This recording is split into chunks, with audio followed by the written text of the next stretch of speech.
G'day everybody, I am the Red Scar. This is Red Scar Gaming. Today's my summary of my 5th draft of Dominaria United. Had to think about that for a second.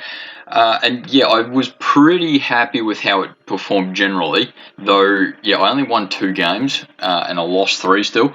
So I was a bit disappointed about that, though I suppose the biggest note to make on that front is that I versed 2 Boros wide decks and 3 5-color decks. So I'm a little disappointed, ever so slightly, that I essentially versed the same 2 decks, which didn't really get to let me test it as much as I probably hoped. But anyway, that's first world complaints right there. But yeah, as per normal, I'll go through all the cards and sort of think about each one in particular. Cut down, I actually didn't get a chance to use effectively anyway. There was plenty of situations where I could have used it, but I don't think that I got to use it well. In this particular case, actually, with that little bit of hindsight, because I versed those 2 wide decks, cut down just isn't as good against wide decks, and there's nothing you can really do about it. In the 5-color decks I versed, they were actually pretty high off the ground.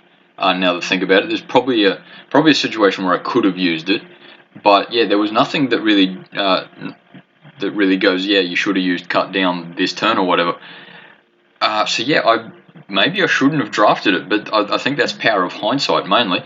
Destroy Evil, I definitely got some use out of. I think I used it maybe even 4 times or something. There was a few times where destroy the big creature would have been particularly useful, though I just didn't get it at that particular time. That's alright, luck didn't quite align that time. In game 5 though, I did get to destroy target enchantment, which kept me around 1 more turn, because otherwise game would have ended a turn earlier. But yeah, I'm pretty happy with getting destroy evil, especially as I was saying while I drafted it, that you look at the curve here. I'm pretty heavy on the all of my creatures being high mana curve. Sorry, pretend that I said that a bit better. Juniper Order Root Weaver, I am happy with it, though with the hindsight a little bit, because I played it as effectively a 3 mana cost creature fairly often. I probably needed a few more low mana cost creatures. Yeah, 1 or 2 maybe. But yeah, I suppose I knew that going in, that I was going to go a fair bit of ramp, so I was going to get big creatures, and that was the theory.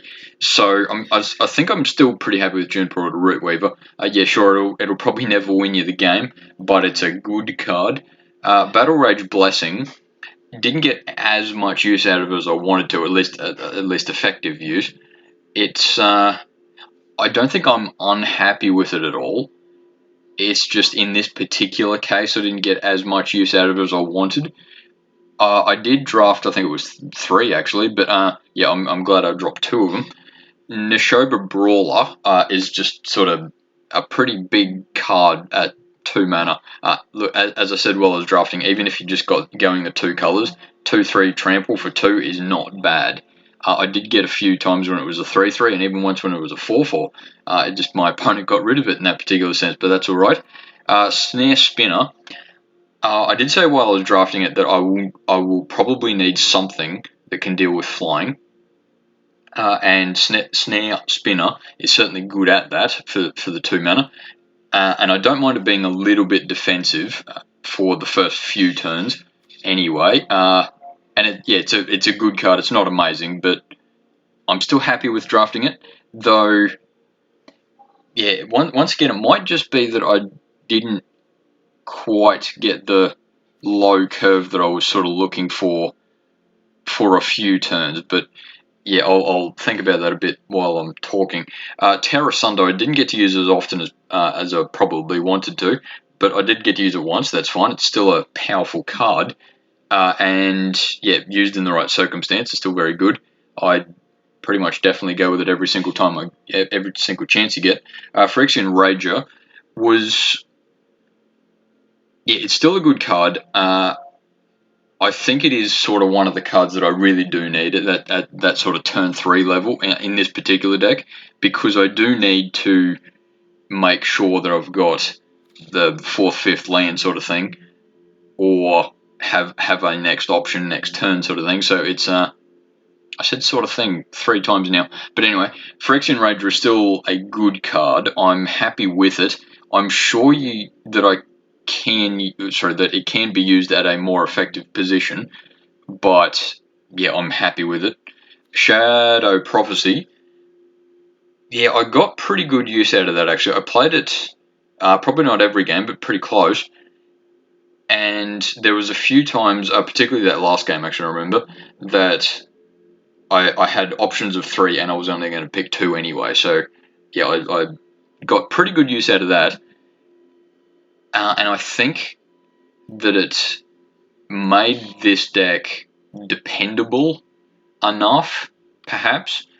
Scout the Wilderness, I was very happy with, because I seem to be able to play it with the kicker cost often enough, well enough, maybe, to get the ramp that I needed. Plus the 2, I mostly use them as chump blockers, but yeah, the 2 chump blockers that I would need to survive another turn to play the big creature. Though you do have to be a little careful doing something like that, because yes, you get the turn to play a big creature next turn, but so does your opponent. So you do have to be a little bit careful. Scout the Wilderness is probably more effective if I had, just off the top of my head, say instead of one of the Sentry, I had another Mossbeard Ancient. Though, yeah, that's sort of clutching at straws there a little bit.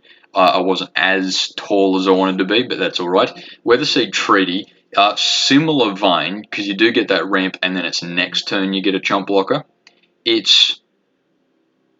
and for 3 mana it's good. It's a good little balance there, because Scout the Wilderness you can just play for 3 mana, and yeah, you get the land, it's good, 3 mana well spent.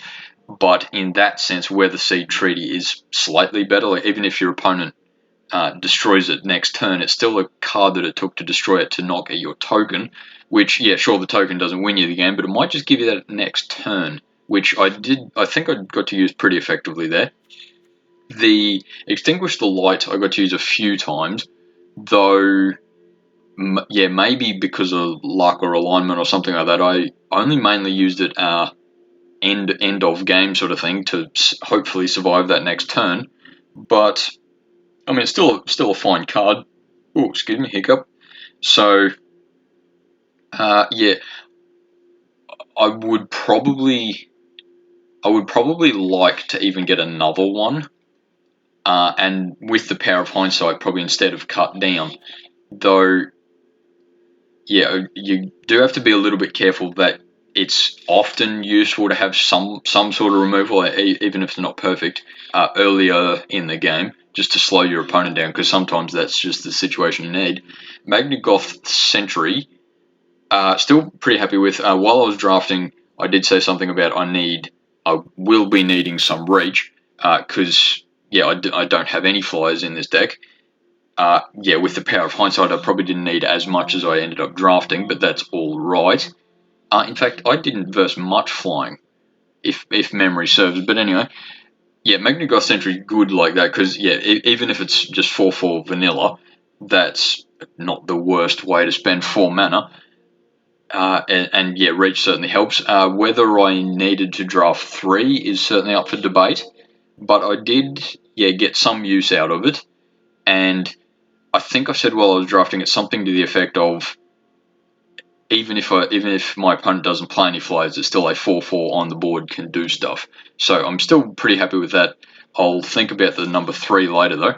Denetha, I didn't get as much use as I'd hoped, partly because of her enter the ability and enter the battlefield ability, which, yeah, I don't have any auras or equipment, so look, hey, that's alright. But as I said while I was drafting it, it's still a 4/4 first strike vigilance lifelink. That's good regardless of what you're doing.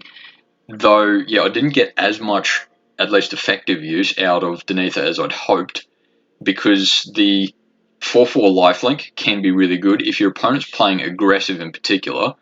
Was it last game or second last game maybe that I got to play Denetha? It was just a little bit too late, sort of thing. Like my opponent was doing more damage than I can deal with.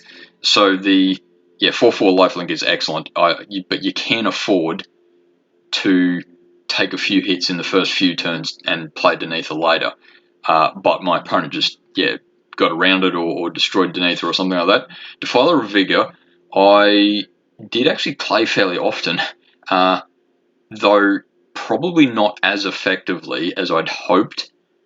And that's not so much because of like it's a bad choice or something, but yeah, my opponents just were able to deal with it too much. Especially against my Boros wide opponents. I think, actually, especially the game 5 it was, my opponent did enough damage that I had to leave it as a blocker for a while. So who cares if it's got trample? And at least in that situation, I certainly wasn't going to pay 2 life. So yeah, it's still good, and I'm glad I went with it, and I'd go with it again. It just didn't do as effectively as I wanted it to. It is in that sort of frame of mind. It's a bit better in standard than it is in, or probably any other format actually, than it is in draft. But it's still not bad. You pay 5 mana for a 6/6 trample, so it's very very strong. And I didn't use its turn mana into Phyrexia mana at all, did I? But yeah, anyway, I didn't really need to. That's all right. Mossbeard Ancient, I think I only got to play once actually, and yeah, as I drafted it, it's just my big dumb creature. That's fine. The game 5 life helps, but in this particular, I think it was game 1, 2 maybe, that yeah, I gained that 5 life. It did help a little bit, but my opponent was just beating the such and such out of me anyway, so it just wasn't enough. That happens. That's magic. As far as land's concerned, I didn't have as much opportunity as I probably wanted to get the tap lands. Crystal Grotto is, I think, a pretty damn good card if you got at least one of them in a 3-color deck. 2-color, yeah, not so much, but I'm still happy with drafting it in this deck. Destroy Evil, yeah, I talked about that a bit. I think I am glad that I didn't go 3 copies of them.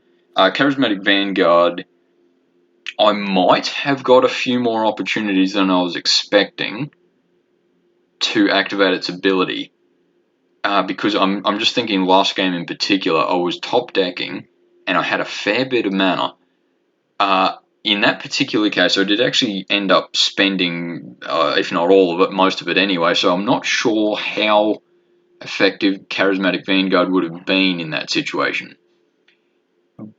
But, yeah, maybe, spitballing a little bit here, but maybe Charismatic Vanguard instead of even Extinguish the Light.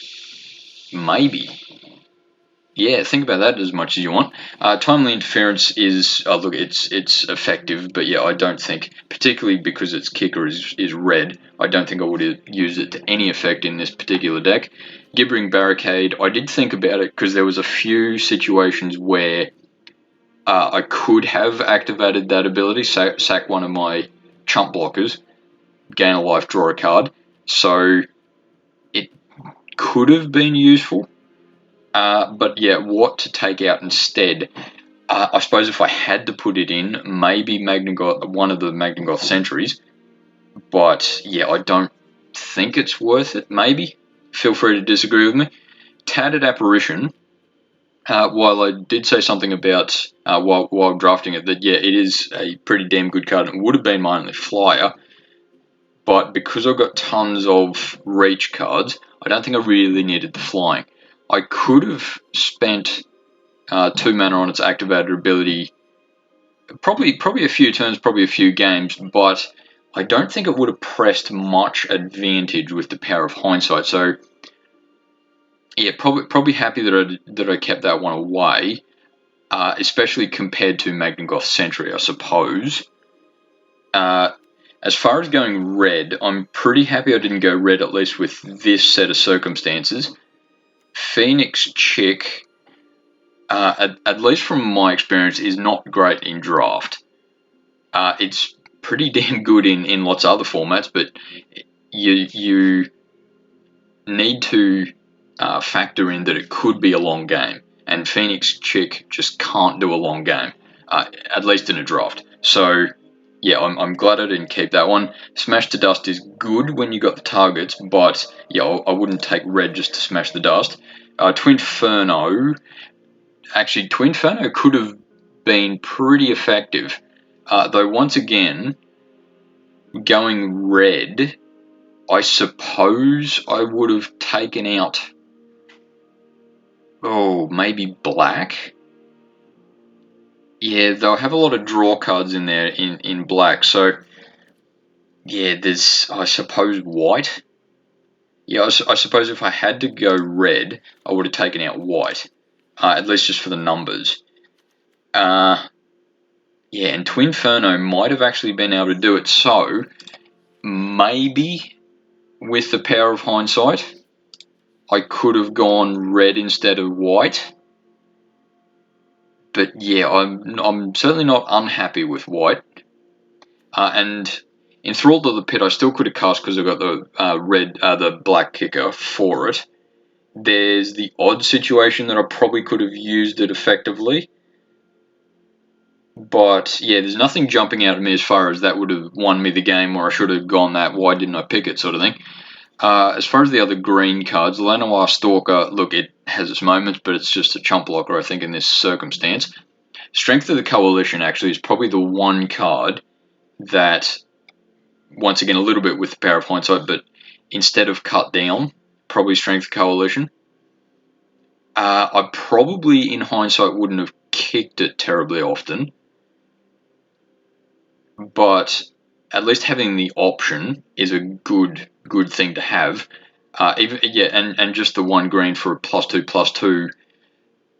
Off the top of my head, I probably could have used 2 or 3 or 4 times. Yeah, whether that won me the game though, because it's mainly the situation I would mainly use that is probably against the 3 times that I versed a 5-color deck. So yeah, I might have been able to get, say, an extra turn, but I don't think it would have been particularly useful. Yeah, though. Yeah, it's an interesting circumstance that the choice of not taking Strength of the Coalition could have worked, but cut down could have worked as well. Sunbathing Root Waller. I said something about it when I drafted it, that for that 4 mana, you can actually get a pretty good little trigger there. You pay 4, and in my case, it would have been make it a 5/5. But yeah, there's not many circumstances I can really think of that I sort of had 4 mana sitting there. So it would have just basically been a 2/2 at least the majority of the time. So yeah, I'm pretty glad that I didn't take it. Hexbane Tortoise, yeah, not a huge fan of it at the best of times. It's certainly not terrible, but for 3 mana, I think I'm glad that I went with Rager and or Shadow Prophecy. Though I did mention that I had a lot more, a few more non-creature spells than I maybe should have. So let's just assume for the moment that I should have taken out, let's say, even 2 non-creature spells to put in Hexbane Tortoise. They would have been probably Extinguish the Light and Cut Down, maybe. Yeah, if I sort of had to go Hexbane Tortoise. Though, yeah, with both of those in mind, I probably would have been using Extinguish the Light in particular against most of my the creatures of my opponents that were bigger. Pretend that I've phrased that right. Yeah, so I'm still not happy with Hexbane Tortoise. I'm sure there was a situation I could have used it. Relic of Legends, I did think about it, but yeah, it's probably all right in a 5-color deck, but I haven't drafted a 5-color deck yet. Meteorite, similarly, it has its moments, but it's not really the ramp I think I needed for this deck. So overall, maybe dropping one of the Magnagoth Sentries, and possibly even Extinguish the Light for, let's say, Strength of the Coalition and maybe a Hexbane Tortoise. Yeah, though. Yeah, there's nothing I'm terribly unhappy with, though. Yeah, as I said, maybe I could have got away with going red instead of white. Though, yeah, it would have been pretty much for just Twinferno, I suppose, Enthrall to the Pit. Though to kick that is 7 mana. Yeah, not a waste of 7 mana, of course, but yeah, you got to be a bit careful with it. Okay, well, yeah, feel free to tell me what you think about how that draft went. As I said before, I'm a little bit disappointed that I versed basically the same opponent 3 or 4 times, but that's all right. That happens occasionally. Thanks for watching. See you next draft.